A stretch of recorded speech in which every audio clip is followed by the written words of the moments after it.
Crédit Suisse était too big to fail, trop grosse pour faire faillite. C'est ce qui a en tout cas motivé le Conseil fédéral à organiser son rachat par UBS en mars dernier. Cette fusion a donné naissance à un monstre bancaire encore plus colossal, un nouveau chapitre dans l'histoire très tumultueuse de la place financière suisse. Mon œil, le podcast engagé de Public Eye. Je m'appelle Damian Vega et aujourd'hui on s'intéresse à nos banques. Au même titre que les vaches et les montagnes, elles font partie du paysage helvétique. Il paraît qu'en Suisse on sait compter et surtout garder le secret. Pourtant, en hébergeant l'argent de l'évasion fiscale et de la corruption, la place financière helvétique a de nombreuses fois fait couler beaucoup d'encre au cours de son histoire. Dernière histoire en date, Crédit Suisse qui plie sous le poids des scandales et d'une gestion des risques catastrophique. Pour en parler, j'ai invité Sébastien Guay. Bonjour. Bonjour. Vous êtes professeur honoraire d'histoire contemporaine à l'UNIL. Ça fait près de 40 ans que vous vous intéressez de près à l'histoire de la place financière suisse. Et si nos auditeurs et auditrices veulent découvrir un peu plus vos travaux, ils peuvent se référer à une dernière publication, Du pouvoir et du profit, qui rend hommage à votre carrière. Alors, on ne peut pas se passer de parler de l'actu, je pense. Crédit Suisse, l'un des fleurons de la place financière helvétique, s'est récemment fait racheter par UBS, moyennant des garanties étatiques importantes.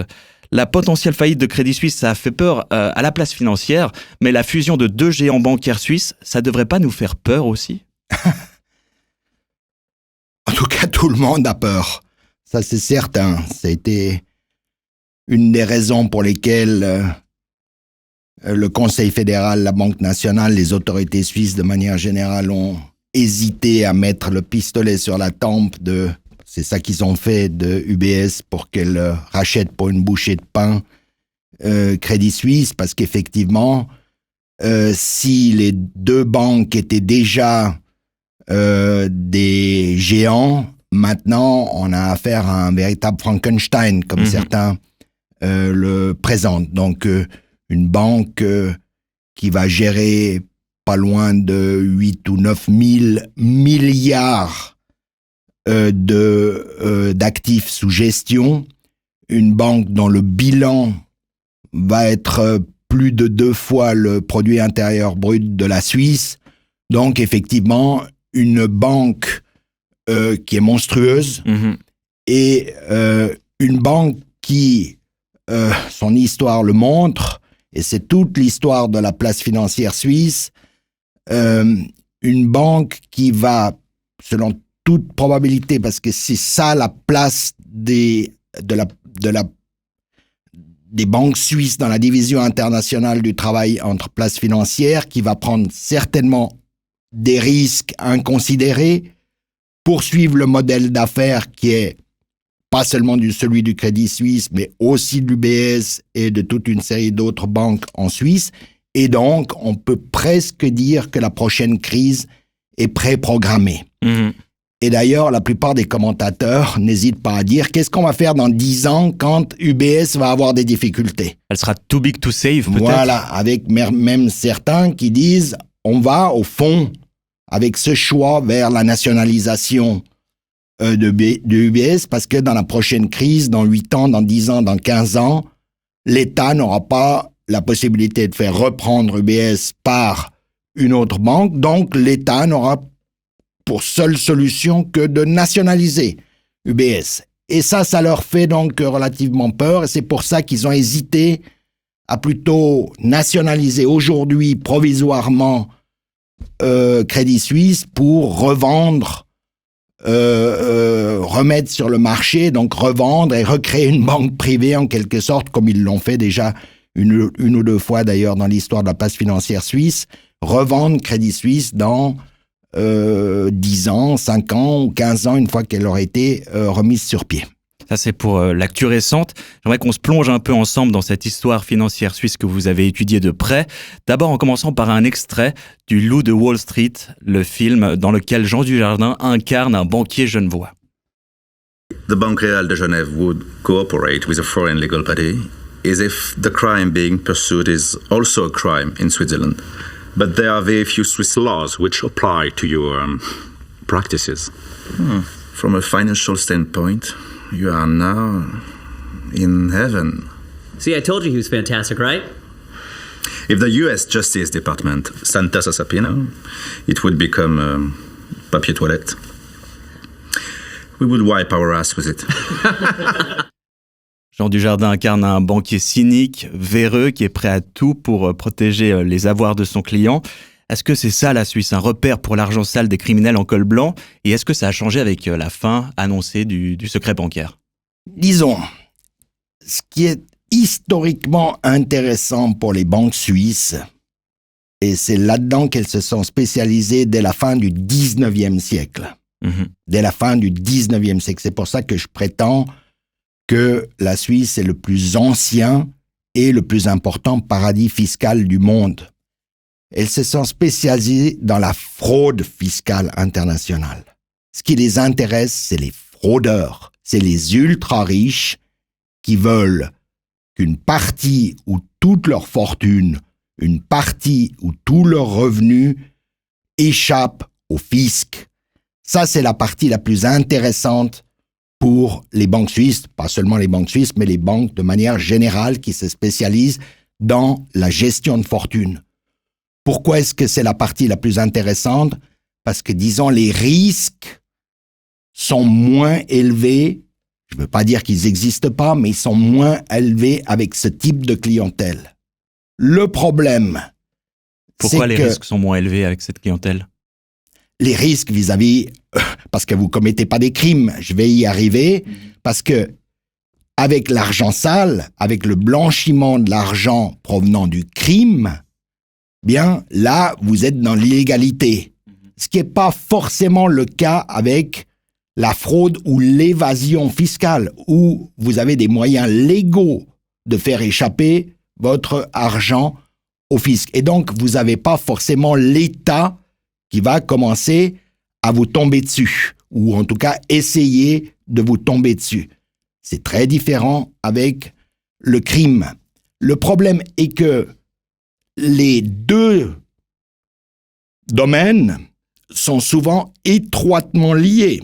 Donc criminalité économique et évasion Criminalité fiscale. économique, c'est-à-dire l'argent provenant de la criminalité économique, que ce soit la drogue, que ce soit le racketing, que ce soit le trafic d'êtres humains, etc., etc., bien, pour blanchir cet argent, les circuits, les canaux sont pratiquement les mêmes que pour blanchir de l'argent venant de la fraude fiscale.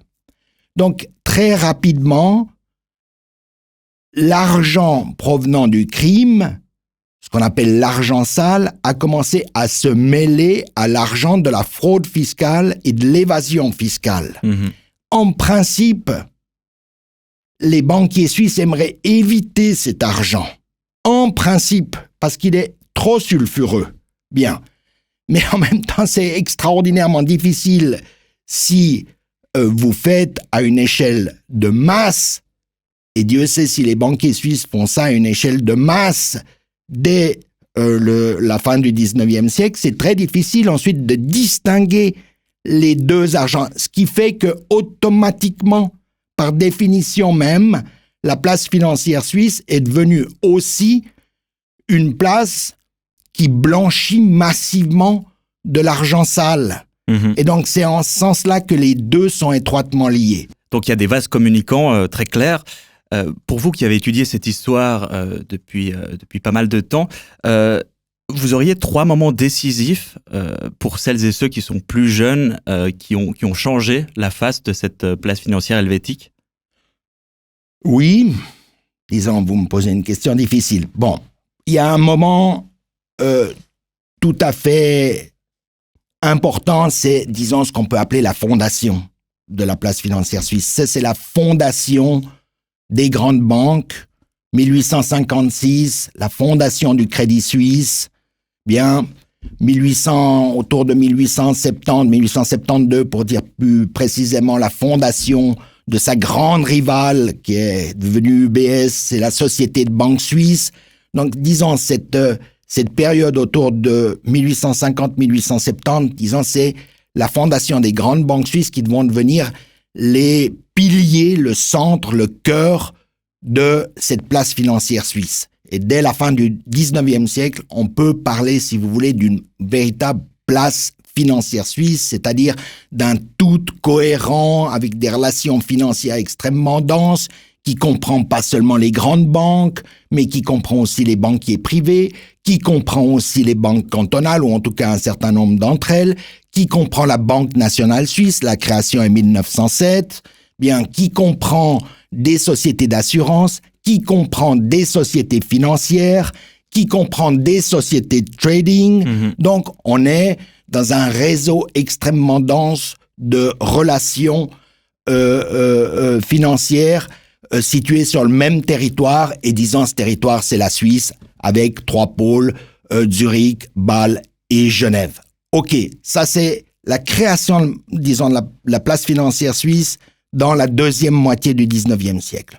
Et puis, deuxième moment qui est pour moi aussi décisif et qui en partie recouvre le premier, c'est la constitution, c'est-à-dire le fait que ces banques vont se spécialiser dans un segment particulièrement rentable des opérations bancaires.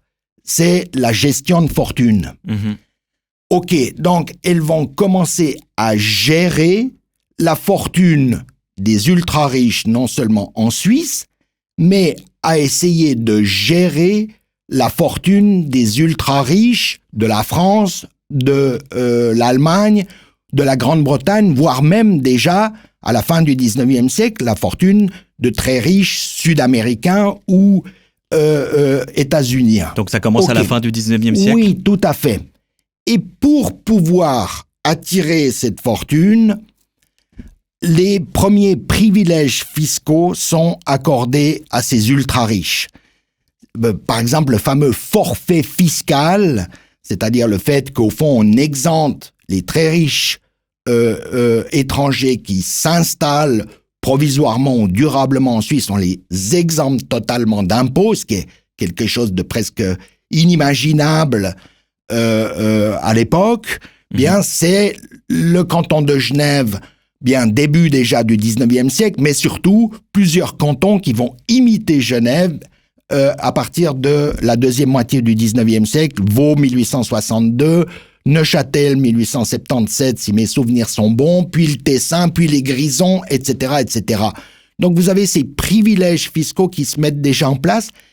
Et deuxième élément qui est extrêmement important, à la fin du 19e siècle, toute une série de pays voisins, la France en premier lieu, mais aussi l'Allemagne, vont commencer à augmenter leurs impôts pour préparer la future guerre que tout le monde attend et qui va être la Première Guerre mondiale. Ils augmentent donc leurs impôts, ils introduisent l'impôt progressif sur le revenu et la fortune. Et qu'est-ce que les banques vont... Il y a une date là décisive, si vous voulez, des dates pour montrer. C'est 1901, avec l'introduction en France de l'impôt progressif sur les successions. Et qu'est-ce qu'on voit? Cette loi est introduite le 25 février 1901. Dans les semaines qui suivent, les grandes banques suisses, la Banque cantonale vaudoise, commencent à faire des démarches extrêmement pressantes en France pour essayer de pousser les riches français, que ce soit la grande bourgeoisie, l'aristocratie française, à frauder cet impôt en envoyant ce qu'on appelle à l'époque des pèlerins, c'est-à-dire des représentants directs des banques suisses à Paris, à Lyon, à Bordeaux, etc., qui vont aller dans les événements mondains, qui vont aller courtiser cette clientèle, qui vont leur offrir de transporter eux-mêmes les titres de cette clientèle dans les banques suisses, qui vont offrir des comptes à numéros. C'est déjà mis en place des comptes à numéros pour protéger l'anonymat de cette clientèle, et donc qui vont essayer de pomper, si vous voulez, une partie de la richesse des couches françaises aisées qui ont peur de l'introduction et de l'augmentation de la fiscalité en France. Et ne croyez pas que le gouvernement français va rester inactif par rapport à ça. Donc, dès 1903, comme il y a des centaines de millions, c'est l'équivalent de dizaines de milliards aujourd'hui, qui partent de la France vers Genève, qui partent de la France vers Lausanne ou Zurich, bien, comme en plus les banques belges vont immédiatement copier les banques suisses, donc on a un autre paradis fiscal. Il y a une concurrence qui se met en place. Exactement, vous avez déjà 2 paradis fiscaux qui essayent de drainer la fraude fiscale internationale. Donc le gouvernement français, dès 1903, va commencer à s'en inquiéter, et en 1907, va entreprendre des démarches officielles auprès du gouvernement suisse comme du gouvernement belge pour obtenir ce qu'on n'appelle pas encore, mais ce qui est en réalité l'échange automatique de renseignements fiscaux. Et quelle va être la réponse du gouvernement suisse et du gouvernement belge? Ça va être non, secret bancaire. Donc, nous n'allons pas collaborer. Et vous avez aussi un troisième moment historique? Oui, la Deuxième Guerre mondiale joue un rôle tout à fait décisif parce que, disons, la Deuxième Guerre mondiale, la Suisse ne participe pas directement au conflit. La Suisse, disons, les milieux dirigeants suisses se rangent habilement d'abord du côté de ce qu'ils estimaient le futur vainqueur, l'Allemagne, font d'énormes affaires avec l'Allemagne, puis doivent rediriger leur orientation vers les réels vainqueurs de la Deuxième Guerre mondiale, c'est-à-dire les Alliés, la Grande-Bretagne et les États-Unis. Et c'est un moment clé parce qu'à ce moment-là, les États-Unis, la plus grande puissance du monde, va essayer d'obtenir la remise en cause, la fin du secret bancaire. Et donc, il y a un conflit très dur qui va durer en gros de 1944 à 1948 entre la Suisse et les États-Unis, et ce sont les Suisses qui sortent vainqueurs. C'est-à-dire qu'il n'y aura pas de remise en question du secret bancaire. Et ça va donner une confiance et une réputation au secret bancaire qui, au fond, existe encore aujourd'hui et une des clés du succès phénoménal de la place financière suisse pendant la deuxième moitié du XXe siècle. Donc le secret bancaire consolide ses assises après la Deuxième Guerre mondiale, mais aujourd'hui, il est tombé, non? Oui et non, surtout non. Il est vrai que à partir de 2017, la Suisse s'est engagée dans ce qu'on appelle l'échange automatique de renseignements fiscaux. Mais ça, c'est valable vis-à-vis de l'extérieur. C'est-à-dire les renseignements qui vont être donnés au fisc étranger. Et là, il y a beaucoup de limites. Première limite, il y a des dizaines et des dizaines d'États qui n'ont pas signé d'accord sur l'échange automatique de renseignements fiscaux avec la Suisse. Deuxième limite, le secret bancaire est encore valable pleinement, il a même été renforcé en 2015, en Suisse même. Donc, pour la clientèle la plus intéressante des banques, c'est-à-dire ceux qu'on appelle les ultra-riches, ceux qui ont plus de 50 millions en liquide à gérer. Pour cette partie de la clientèle, les banques peuvent les transformer, si j'ose dire, en résidents suisses, voire même en citoyens suisses, c'est-à-dire obtenir des procédures rapides, accélérées de naturalisation, de telle manière que eux vont bénéficier du secret bancaire.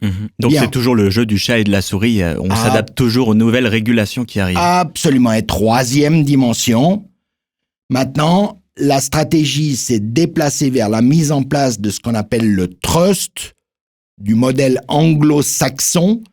Le Conseil fédéral a déposé il y a peu de temps un projet de loi qui permet la création de ce type de trust, et ce type de trust est un véhicule formidable de l'évasion et de la fraude fiscale parce qu'il maintient une opacité extrêmement grande sur les propriétaires de ces trusts. Ça, c'est pour quelques épisodes historiques qui ont marqué la construction de cette place financière.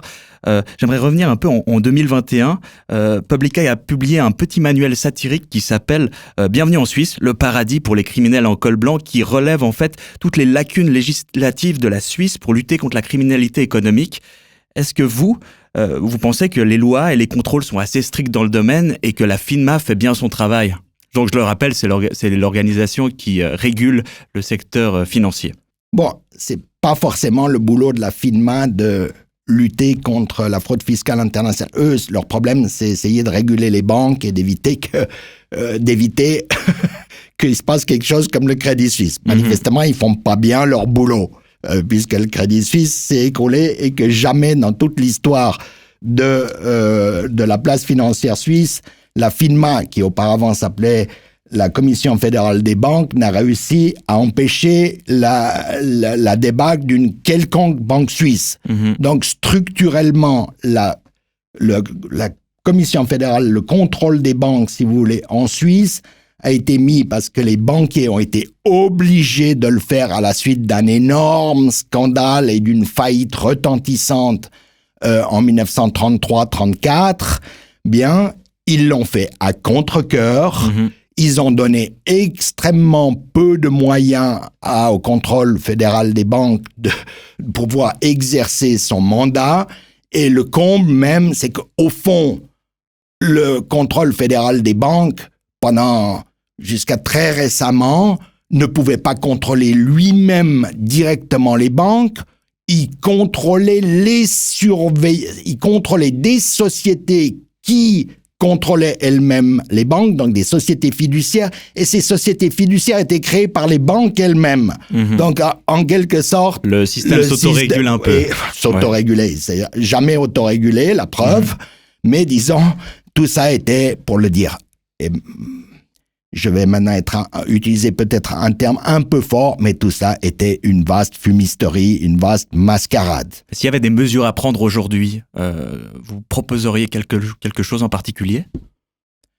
Moi je propose la nationalisation. Je propose la nationalisation des banques. Je pense que les banques ont pris un tel poids, occupent une telle place dans la vie économique, ont un tel impact sur le bien commun, comme on est en train de le voir avec la débâcle du Crédit Suisse, que je pense que la seule solution rationnelle, c'est mettre les banques sous contrôle public. Et quand je dis public, c'est pas seulement l'État, mais c'est aussi les employés et c'est les usagers. Sur une autre thématique, je voulais aussi parler de l'article 47 de la loi sur les banques.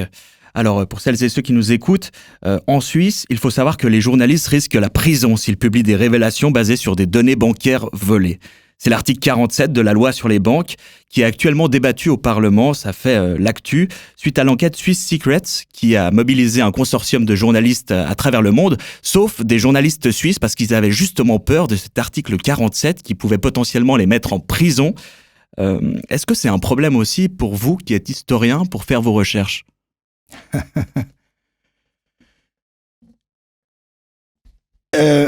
Il n'a pas fallu attendre donc 2015 et l'extension incroyable du secret bancaire, y compris aux journalistes, pour que on mette des bâtons dans les roues aux historiens. Bien. Moi-même, quand à un titre privé, j'ai demandé accès aux archives des banques, on m'a systématiquement répondu, donc j'ai jamais eu accès aux archives des banques, parce qu'on m'a systématiquement répondu que le secret bancaire empêchait cela. Donc déjà avant 2015, l'ancien article, si vous voulez, 47, permettait parfaitement d'empêcher l'accès aux archives bancaires. Ensuite, j'ai obtenu, pour donner un exemple concret, au tout début des années 2000, j'ai obtenu un subside très important du Fonds national de la recherche scientifique pour engager une équipe qui devait faire une comparaison entre les grandes banques suisses et les grandes banques de 5 ou 6 autres pays, allemandes, anglaises, françaises, américaines, etc., etc. Bien. Et notre projet était évidemment de pouvoir aller dans les archives de UBS, Crédit Suisse, et notamment. Et les deux banques nous ont refusé, une fois de plus, même si derrière il y avait le Fonds national de la recherche scientifique, l'accès à leurs archives sous prétexte du secret bancaire. Donc encore une fois, ça a été un obstacle qui a été systématiquement mis sur le chemin de la recherche scientifique. Et vos collègues internationaux ont pu, eux, aller dans les archives des banques françaises, allemandes, etc. De nombreuses banques. Alors, pour vous donner un exemple très concret, la plus grande banque française s'appelle le Crédit Lyonnais. Bien, le Crédit Lyonnais a déposé ses archives et autorise l'accès à ces archives, à la recherche. J'ai des étudiants qui ont été travailler dans les archives du Crédit Lyonnais, donc je veux pas dire qu'il y a aucun problème et que tout est blanc dans les autres pays, bien, mais disons, il y a beaucoup moins de problèmes dans les autres pays, ce qui fait que la recherche sur les banques dans les autres pays, en Angleterre, en France ou en Allemagne, est beaucoup plus avancée, beaucoup plus riche, beaucoup plus intéressante que la recherche sur les banques suisses. Donc il y avait une véritable culture du secret au sein des banques suisses qui facilite pas votre travail d'historien. Vous avez jamais caché vos convictions politiques, on va pas rentrer dans le détail de votre biographie, mais à titre personnel, je me demandais si c'était difficile de mener une carrière d'historien marxiste, on peut le dire, au pays des banques. Je veux pas parler de moi, disons, pour le dire en 2 secondes, oui, ça n'a pas été simple, j'ai souvent dit que j'étais un marxiste honteux. Pas parce que j'ai honte du marxisme, mais pendant 25 ans, j'ai dû, pour pouvoir, disons, rester à l'université et finalement, après beaucoup de péripéties et 20 ans d'attente, me faire nommer à l'université, obtenir enfin un poste stable à l'université, parce que j'ai obtenu ça seulement à 50 ans, après, disons, plus de 20 ans dans des postes ultra précaires. Je devais cacher que j'étais marxiste, pour dire le climat dans lequel vous travaillez. Mais ça, j'aimerais pas insister là-dessus. J'aimerais insister sur un autre aspect. Moi, ça m'embête. Le problème, c'est que beaucoup de mes étudiants et de mes doctorants ont été entravés parce qu'ils faisaient des études ou des recherches avec moi.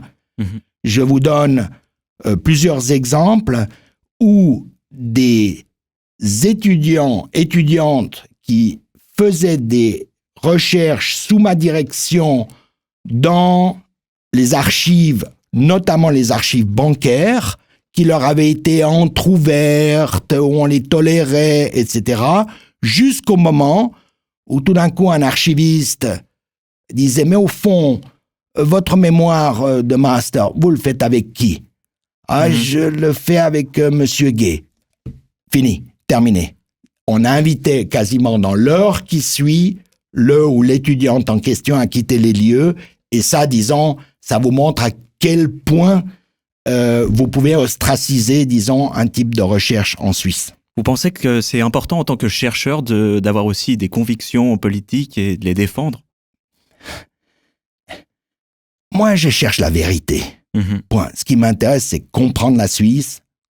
Si vous voulez comprendre la Suisse, vous devez notamment comprendre les banques, parce que c'est une composante essentielle de l'économie suisse. Donc c'est pour ça que très pragmatiquement, je me suis intéressé aux banques suisses, et puis j'aimerais les comprendre. Vraiment, exactement comme quelqu'un qui veut comprendre une plante va examiner cette plante sous toutes les coutures et essayer de la comprendre. Bien, j'ai fait la même chose. Les historiens, ils essayent de comprendre leur objet sans forcément autre chose derrière, Bon, c'est la seule chose que j'essaye de faire. Merci beaucoup Sébastien Gay d'être venu. Je rappelle qu'on n'a fait qu'effleurer la surface de vos travaux, donc si nos auditeurs et auditrices veulent en savoir plus, ils peuvent consulter la publication du pouvoir et du profit. Pour commencer, vous avez quelque chose d'autre à recommander ? À toute mon œuvre. Parfait, ça fait pas mal de lectures pour ces vacances d'été peut-être. Et merci à vous pour votre écoute. Comme d'habitude, si vous voulez soutenir cette chaîne, vous pouvez liker, partager, en parler autour de vous. C'était Mon œil, le podcast engagé de Public Eye qui regarde là où les multinationales voudraient qu'on détourne le regard. À bientôt. Mon œil, le podcast engagé de Public Eye.